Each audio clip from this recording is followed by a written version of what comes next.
Today I'm going to talk about something horror specific. Florence is known for the amazing food, sights, art, buildings, and culture. Yet there is one point in recent history that turned the community into a horror story, even inspiring the series Hannibal. The killings had an eerily same habit of the Zodiac killings ways as well. This is the Monster of Florence. The Monster of Florence is the name commonly used by the Italian media for a non-definitive identity for the serial killer active within the metropolitan city of Florence between 1968 and 1985. The monster murdered 16 victims, usually young couples, secluded in a search of intimacy in a wooded area during new moons, sort of like a werewolf. Several connected personnel have been convicted for involvement in the murders. The exact sequence of events, the identity of the main person, and the motives remain unclear. The Monster of Florence indeed targeted couples who were engaged in sexual activity in remote areas, according to many people of Florence police. The killer used a Beretta pistol to murder 8 couples and was never caught. While a few suspects emerged and some were convicted over the years, not all murders have been accounted for. The Monster of Florence commits his crimes solely in remote country areas, in the darkest of nights, hiding and waiting patiently like a wolf for the right moment for a blitz ambush on young couples. The Florence killer has very long and uncommon pauses between attacks, actually, usually a year in between. One instance up to 7 years. The Monster of Florence never carries out any sexual activity of any kind with his victims. Indeed, he prefers not to interact in any way whatsoever with the couple, ambushing and rendering them lifeless in a matter of seconds.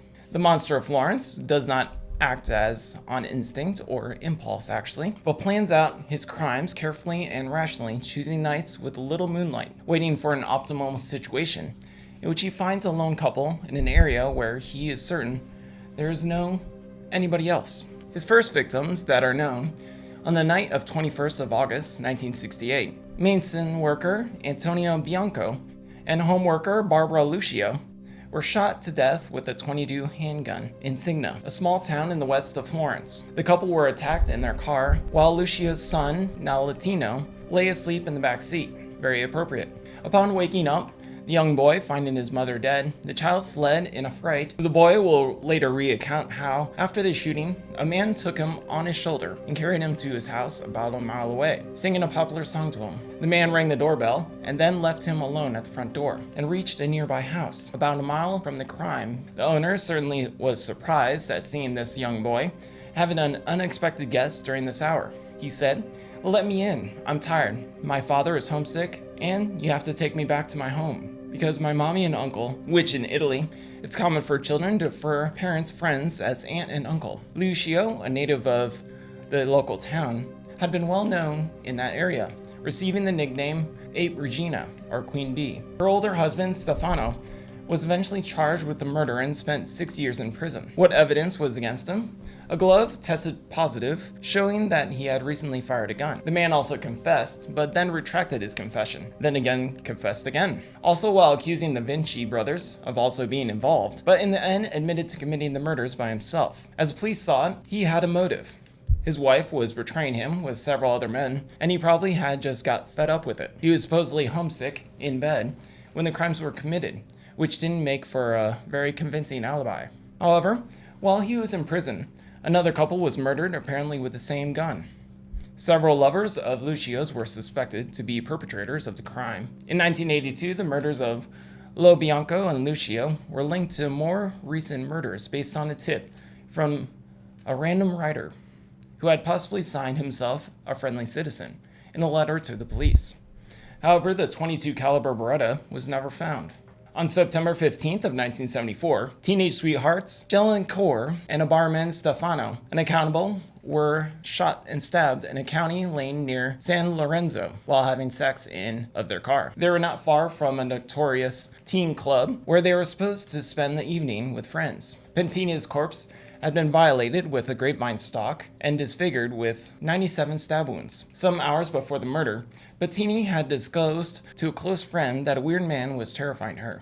Another friend of Bettina's recalled that a strange man had followed and bothered them, and they were murdered, stated that a particular area was frequently by many people. No money had been stolen, and also the man's wallet was found in the glove compartment, and also Bettini's purse was found in the woods nearby, with her wallet and also her belongings as well. The killer seemed to only have taken a few pieces of jewelry that Stefano usually wore. On June 6 of 1981, Giovanni Foggi and shop assistant Carmela Nuccio were shot dead and stabbed near the local town, where the engaged couple both lived. Nuccio's body was pulled out of the car, and the killer cut out her pubic area with a knife. The next morning, Enzo spoke about the murder before the corpses had been discovered. He spent 3 months in jail and was charged with murder before the perpetrator exonerated him by killing again. The next morning, their bodies were found. Both had been shot and stabbed multiple times. Giovanni was left in the driver's seat, half clothed. Carmela was found about 20 feet away from the car. Her jeans had been pulled down, and shockingly, her pubic area had been cut out and taken away. The contents of her purse had been emptied and scattered around the car, near the driver's seat. The money in Giovanni's wallet had not been touched. Spallotti, a husband and father, was taken into custody. The main reason for Spalotti's being incarcerated was his antics to speak about what he had been doing in the woods that night. Witnesses confirmed that they had seen his car parked right near the crime scene, but Spallotti denied being there at all. Suspicious. He was suspected of being the Monster of Florence just because he seemed to know about the death of the couple before it had been officially reported on the radio or in the newspapers. However, unconvincingly, the suspect for being the Monster of Florence was a simple fact that someone was in custody on suspicion of being the killer gave the impression that some progress was being made. On October 22nd of 1981, Stefano Baldi and telephonist Susanna Cambri, who were engaged, were shot and stabbed as well in a park in the vicinity of the local sex grounds. An anonymous caller phoned Cabri's mother the morning after the murder to talk to her about her daughter. A few days before the murder, Susanna had told her mother that somebody was tormenting her and even chasing her by car. This time, the young man was found outside of the car wearing just a shirt and underwear. The woman had been carried to a spot nearby, and the intimate part of her body had been disfigured. It became clear at this point that this was a ritual killing, and that the .22 caliber killer intended to carry out each time. The prior crimes had all been committed in the summer, whereas this was autumn, which was quite odd to the police. Many people believe that the killer committed this off-season crime for one specific reason, because the wrong person was in custody for possibly being the Monster of Florence. And the killer wanted to say out loud and clear, "You've got the wrong guy."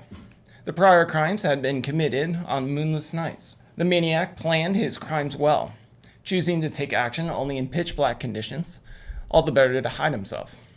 This is the one time the monster went looking for victims on an evening with quite a little bit of moonlight. This might further confirm the theory that the murderer was anxious to act out to prove that the police had the wrong person in custody. A shoe print, size 44, found in mud nearby.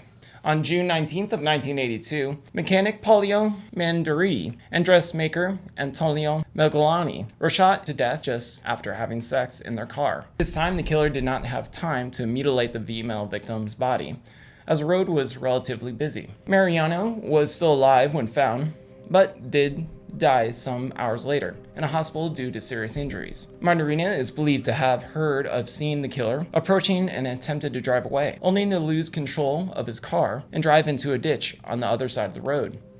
Another reconstruction of the story suggests that after shooting the couple, the killer drove the car for a few meters to hide the vehicle and the bodies in a woodland area nearby, only to lose control of the car and abandon it in a ditch, where it was discovered by motorists only a few minutes later.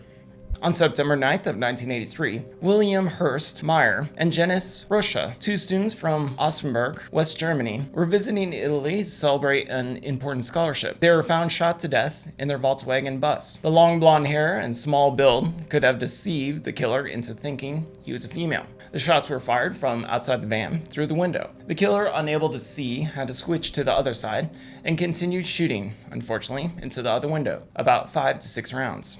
Then entered the vehicle to finish the job. This crime gave the police yet another piece of factual evidence about the identity of the monster, his height. The windows of the van are much higher than a car's windows, and the bullet holes, which remain in shattered glass panel, gave a clear indication of how tall the murderer must be. On July 1984, the spree kept on going. Law student Claudio Stefani and barmaid Pia Rotini were shot and stabbed in the Fiat parked in a woodland area. The killer removed the lady's pubic area and left breast.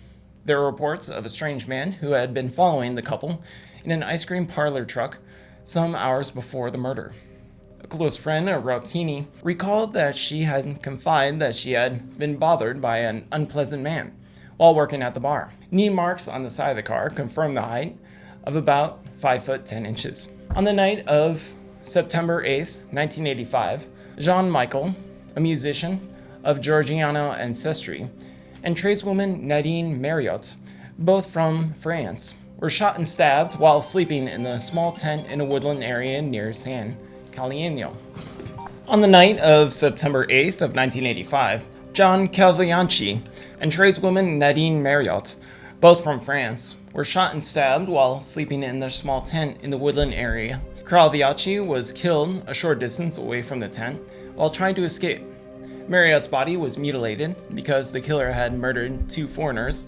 There is not yet a missing persons report.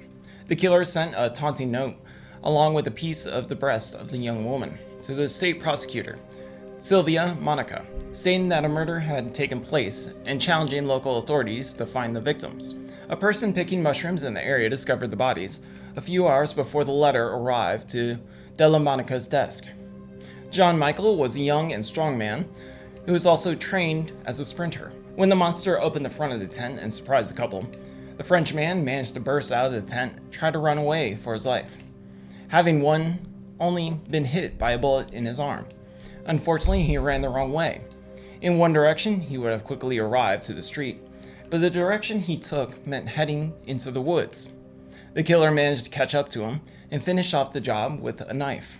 The same gun used and bullets were identified from the 1974 to 1985 serial killings, carried out for no apparent motive on random couples who the attacker did not know, followed by a warped ritual of disfiguring the female victims. Francisco Fezio, expert criminologist and head of the Department of Forensic Science of Criminology at Modena in the time, he provided a profile with the following characteristics. A solitary killer, does not work with any other people, and is also a bachelor, and likely has no significant relationship with women at all. Perhaps with any other people is likely impotent to the fact that no sexual acts were ever committed at the crime scenes, and also in light of the olive branch that the killer violated his first victim with about 40 years old in 1985. Probably right-handed, more comfortable using a knife with a gun. In 1985, right after the crime involving the 2 French tourists, police received a letter encouraging them to look into a man named Pietro Pacini, a dangerous, violent man who mistreats his wife and daughters. In fact, Pacini later would be found guilty for physically abusing his wife and R-ing his 2 daughters. He served time in jail for these crimes from 1987 to 1991. Pacini was also a miser and a chronic liar. Just an example, he even thought he had served in time for both murder and R-ing during his trial for being the Monster of Florence. Pacini repeatedly said that he had never hurt a soul in his life, and also known for being a peeping Tom.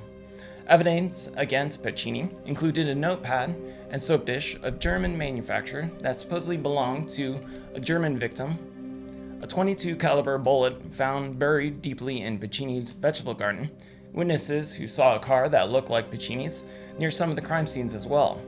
The fact that Pacini had lived near some of the crime scenes was also suspicious. Reasons why Pacini was absolved of the murders: the serial killer is considered impotent, yet Pacini was considered actually very sexual.